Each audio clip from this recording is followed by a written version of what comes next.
as either being funny or memorable or something that meant something a lot to you? I think the biggest shock is when I see people like tenting out to get into a panel, or I think when we went in 2018, 2019. Yeah, I know where you're going. Yeah, like the burger drop. Yes, we handed out burgers to people that were camping out overnight, sleeping over to like get into our panel, I think.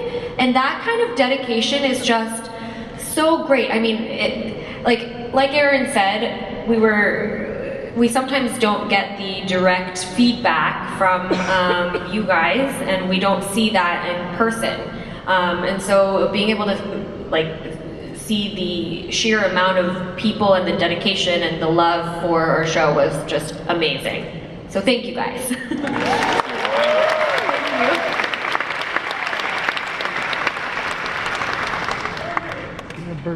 And burgers. Burgers. Burgers. Any other moments that you remember, or maybe the first time you saw someone cosplaying as you? That was cool. In the very beginning, Carl Urban brought me along to conventions with him, and it was amazing because it was like Butcher and Huey going to conventions. It was like, come on, we'll do a panel, you'll love it. It was very, he was teaching me the ways because he's so good at this stuff. But it was, like Karen said, it was so great to meet you guys face to face, and I realized like the boys fans are truly the best fans. Like, no, seriously, you guys are amazing.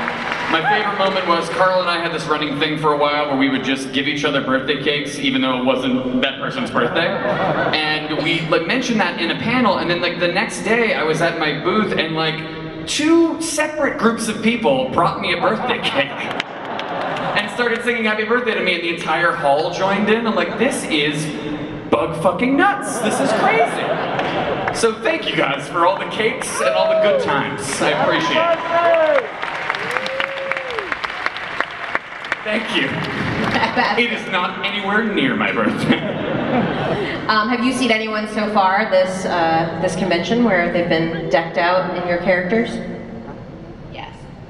I've seen there's a lot of starlights around. There are a lot of starlights around. It's amazing. I love to see it. And guess what? They're all 1.0, which I think says everything. I love it. But everyone looked amazing, and clearly, like, they're all, I think, everyone makes their own, and I am always stunned by the level of detail and attentiveness that would be required to make these, because these people look amazing, and it looks like I could just pick up their costume, put it on, and wear it on set, and it would look like it's of equivalent quality, which is incredible. Like, that's amazing. The time that you need to dedicate for that is amazing. So I love it, and I love that it's all 1.0s.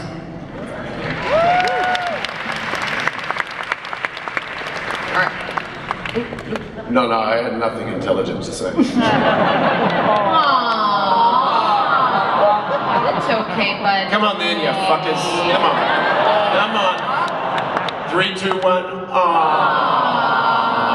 Fuck off. I'm a winner. So we only have a couple of minutes left, which is a true aww. So just a couple of quick random things. Aaron, how did it come about that you sang Never Truly Vanish? Okay, that had nothing to do with me. I'm from New York City. Best city in the world, love it. From New York City, grew up around Broadway, was a musical theater kid, wanted to be a singer when I was younger. And the reason why I stopped is literally just because I started to get horrendous stage fright, and I was like, I just can't deal with this, I guess I'll just act. And then I love acting, of course. But Kripke approached me and he was like, listen, we're gonna have you sing for the translucent funeral, and you're gonna sing into a booth, okay? But I'm gonna just let you know that don't be offended. And you know when someone says that, it's gonna be offensive. If it's not quite what we're looking for or not good, I might replace it with a different singer. Don't be offended though, but it just needs to be like really good, and it needs to, and I was like, I do sing. Like, let's go for it. Let's try to replace it. But I did. And so I went in and first of all, the composer, this guy Chris, who's awesome, tailored it specifically to my voice and my range, because when I try and sing high, I'm not a soprano. It sounds like a bird guying, but he tailored it just right. And then I sang it, and then it was just, then it turned into that, and then we shot that insane music video that ended up being nominated for an Emmy, and I never in my life did I think that. In my life. So it turned into this weird, crazy little journey, but yeah, it kind of outed me as like a child musical theater nerd in a great way. But I had a lot of fun, and it came out of nowhere. I had no idea it was going to happen. What a humble brag. I had no idea I was going to be so good. Listen, guys. No idea. I mean, I knew I could sing. Listen.